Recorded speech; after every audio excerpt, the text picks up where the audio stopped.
লিডুত কল ইণ্ডিয়াৰ ডাম্পিং গ্ৰাউণ্ডে কাঢ়িয়াই আনিছে চৰম ভাবুকি। কয়লাৰাণী খ্যাত মাৰ্ঘেৰিটাৰ লিডুত কল ইণ্ডিয়া মুক্ত খননৰ পাৰ্শ্বক্ৰিয়াই কাঢ়িয়াই আনিছে চৰম ভাবুকি। মুক্ত খননত নিৰ্গত আৱৰ্জনা পেলাবলৈ কল ইণ্ডিয়াই ব্যৱহাৰ কৰাৰ ডাম্পিং গ্ৰাউণ্ডৰ বাবে বৰ্তমান নিশেষ হোৱা দিশে আগবাঢ়িছে লিডুৰ ঝৰ্ণাবস্তিকে ধৰি বহুকেইখন গাঁও। ব্ৰিটিছ উপনিৱেশিক কালত উপস্থিত কয়লা উদ্যোগত ব্ৰিটিছসকলে প্ৰকৃতিৰ ক্ষতি নোহোৱাকৈ আণ্ডাৰগ্ৰাউণ্ড মাইনিং পদ্ধতিয়ে আহৰণ কৰিছিল কয়লা। কিন্তু স্বাধীনতা পৰৱৰ্তী কালত ৯০ দশক শেষ ভাগলৈ কল ইণ্ডিয়া কৰ্তৃপক্ষই কয়লা আহৰণৰ বাবে আণ্ডাৰগ্ৰাউণ্ড মাইনিং পদ্ধতি সলনিমুক্ত খনন পদ্ধতি ব্যৱহাৰ কৰে। ইয়াৰ ফলত প্ৰকৃতি ধ্বংস হোৱাৰ উপৰিও কল ইণ্ডিয়াক প্ৰয়োজন হয় বৃহৎ বৃহৎ ডাম্পিং গ্ৰাউণ্ডত য'ত আৱৰ্জনা পেলোৱা হয়। আণ্ডাৰগ্ৰাউণ্ড মাইনিং এনে ঘটনা নহৈছিল। বৰ্তমান মুক্ত খননৰ ফলত উক্ত অঞ্চলসমূহত থকা বহু গাঁও ইতিমধ্যে নিশেষ হৈ পৰিব ধৰিছে। শেহতীয়াকৈ পুনৰ ডাম্পিং গ্ৰাউণ্ড পৰিসৰ বৃদ্ধি কৰাৰ বাবে উদ্যোগ লোৱাত লিডুৰ কেইবাখনো ঐতিহাসিক গাঁৱলৈ কাঢ়িয়াই আনিছে চৰম ভাবুকি।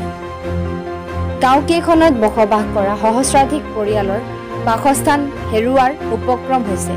ক্ষতিগ্ৰস্ত পৰিয়ালসমূহে ইতিমধ্যে কল ইণ্ডিয়াৰ কৰ্তৃপক্ষক উক্ত অঞ্চলটোক ডাম্পিং গ্ৰাউণ্ড হিচাপে ব্যৱহাৰ নকৰিবলৈ স্মাৰকপত্ৰ প্ৰদান কৰিছে যদিও কল ইণ্ডিয়া কৰ্তৃপক্ষই আকুৰগুজ হৈ পৰিছে।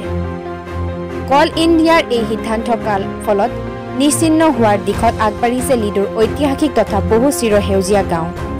মাৰ্ঘেৰিটাৰ পৰা কিষাণ লালুঙৰ ৰিপৰ্ট, টাইম 60 অসম।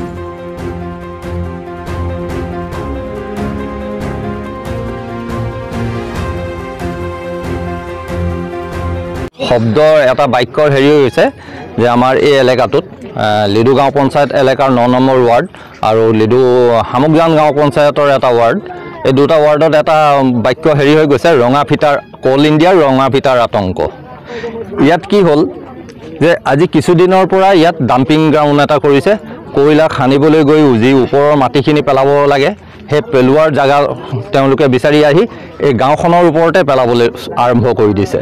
ইয়াত বহুত চাহ বাগান আছিলে, সেউজীয়া এটা পৰিৱেশ আছিলে, গোটেই পৰিৱেশটো ধ্বংস কৰি পেলালে। তাৰপিছত তেখেতলোকে শেষত আহি পেলাই যিবিলাক পাহাৰত আজি বহু বছৰৰ পৰা কিছু মানুহ বসবাস কৰি আছিল তেওঁলোকক ঘৰৰ ওচৰলৈকে, আপোনালোকে নিশ্চয় ইয়াৰ ফটো কপি ল'ব, তো ঘৰৰ ওচৰলৈকে ডাম্পিং কৰিছে। ঘৰৰ কিনাৰত আহি পাথৰবিলাক পৰিছে। তেখেতলোকে একদম কম সময় বান্ধি দিছে, ইমান সময়ৰ ভিতৰত উঠি গুচি যাওক ইয়াৰ পৰা। তেওঁলোক যাব ক'ত? একেবাৰে গৰীব নিঃস্ব পৰিয়াল, ক'ত যাব তেওঁলোক? ইয়াত বহুত বছৰ পুৰণা মানুহ আছে, 1952ৰ কাগজ আছে, 1947ৰ কাগজ আছে, মানুহ ইয়াত বসবাস কৰি থকা প্ৰমাণ আছে। তাৰপিছতো কল ইণ্ডিয়াই জবৰদস্তি কৰি উঠাইছে। 2021 চনলৈকে ইয়াত চৰকাৰে খাজানা লৈ আছিলে।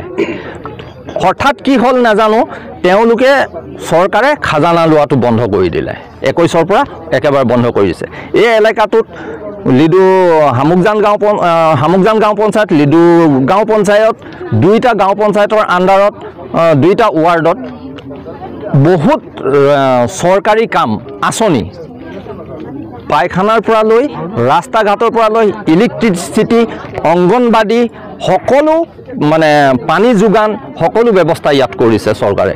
তাৰপিছতো আহি কল ইণ্ডিয়াই কেনেকৈ যে ইয়াত জবৰদস্তি কৰি মানে মানুহক ভয় দেখুৱাই, মানুহৰ ঘৰৰ ভিতৰত গৈ পেলাই কেলে ইয়াত ঘৰ বনাইছ, ইয়াৰ পৰা ইমিডিয়েট ওলাই যা।